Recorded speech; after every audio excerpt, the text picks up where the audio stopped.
আসসালামু আলাইকুম। চলে আসলাম মঙ্গলবার 18 মার্চ 2025 তারিখের জাতীয় পত্রিকা বাংলাদেশ প্রতিদিনের হেডলাইন নিয়ে। সুপ্রিম কোর্টের স্বতন্ত্র সচিবালয় জরুরি, প্রধান বিচারপতি ডক্টর সৈয়দ রেফাত আহমেদ বলেছেন।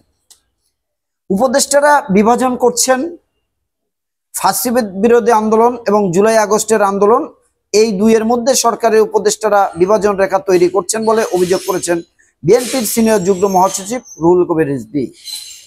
ডিএমপি কমিশনারের দুঃখ প্রকাশ। ধর্ষণ শব্দের পরিবর্তে নারী নির্যাতন বা নারী নিপীড়ন ব্যবহার করতে অনুরোধ জানানো নিয়ে তীব্র সমালোচনার মুখে পড়েন ঢাকা মহানগর police DMP commissioner Sheikh Mohammad Sajjad Ali. পুলিশকে শক্ত থাকার বার্তা।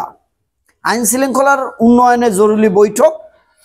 ডিসেম্বরের ভোটে আবাস কোনো দল বা ছাত্র সংগঠনের প্রতি অনুরোধ নয়, সংস্কারের পক্ষে মত দিলেন কর্মকর্তারা। তুলসী গ্রাবার্ট। বাংলাদেশ পরিস্থিতি নিয়ে গভীরভাবে উদ্বিগ্ন যুক্তরাষ্ট্র। মাহে রমজান বদরের যুদ্ধ। জামায়াতের আমির বলেছেন, সমক্ষেপণ নয়, জালিমদের বিচার নিশ্চিত চাই। একেবারের মতো মিডিয়ার ট্রায়ালের মুখোমুখি করা হচ্ছে তারেক রহমান। বিএনপির বিরুদ্ধে গভীর ষড়যন্ত্র। আরো কঠিন হবে ব্যবসা বাণিজ্য। ঋণের চাপে ব্যবসায়ীর আত্মহত্যা। চট্টগ্রামের সীতাকুণ্ড উপজেলায় ঋণের চাপে বিষ পানে আত্মহত্যা করেছেন টিটু সূত্রধর। সংস্কারের 10 বিষয়ে ইসির আপত্তি। বাংলাদেশ কি সত্যি খাদের কিনারে? স্ত্রী সহ বিদেশ যাত্রা অনুমতি ওয়ারিয়ন গ্রুপ চেয়ারম্যানকে।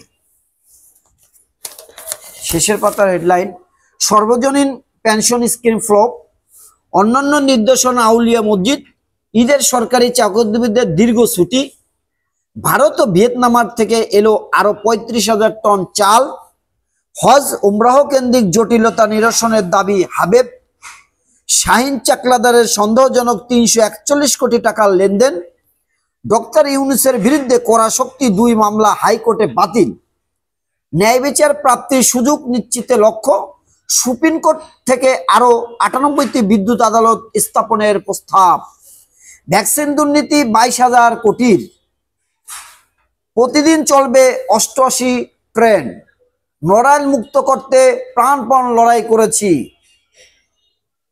তবিবুর রহমান। বেবিচক কর্মচারীদের বিক্ষোভ, সড়ক অবরোধ, ফুলের ভালোবাসায় হামজাবর। জয়নুল আবেদিন ফারুক জাপার জন্য 2014-তে ঐবদ্ধ নির্বাচন করতে পেরেছে আওয়ামী লীগ।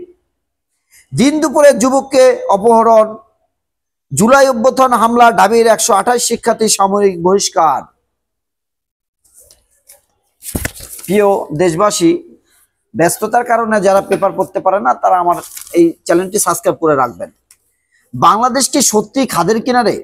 বিলেতের প্রভাবশালী সংবাদপত্র দ্য গার্ডিয়ান এর সাংবাদিক হান্না এলিস পিটারনের সম্প্রতি বাংলাদেশ সফর করে গেছেন। প্রধান উপদেষ্টা ডক্টর মোহাম্মদ ইউনূসের সঙ্গে তার সাক্ষাৎ হয়। সবকিছু মিলিয়ে সম্প্রতি তিনি দ্য গার্ডিয়ানে একটি দীর্ঘ প্রতিবেদন প্রকাশ করেছেন।